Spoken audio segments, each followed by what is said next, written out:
Hindu paper తెమ్మన్నాడు, నన్ను చదవమంటాడేమో. ఇది కూడా సార్ పేపర్. తెచ్చావా? తెచ్చాను సార్. చింపు. నువ్వు సరిగ్గానే విన్నా. చింపు. సార్ చింపు. అలాగే. ఇంకా చింపు. ఇంకా చింపు. చింపు.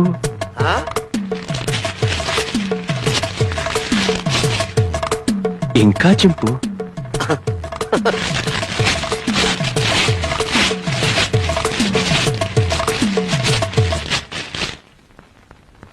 ఎంతెంతగా చింపు. సార్ ప్రపంచంలో ఇంతకంటే ఇంకెవడూ చింపలేడు సార్. Very good. ఇవన్నీ అతికించు. సాయంత్రం వచ్చి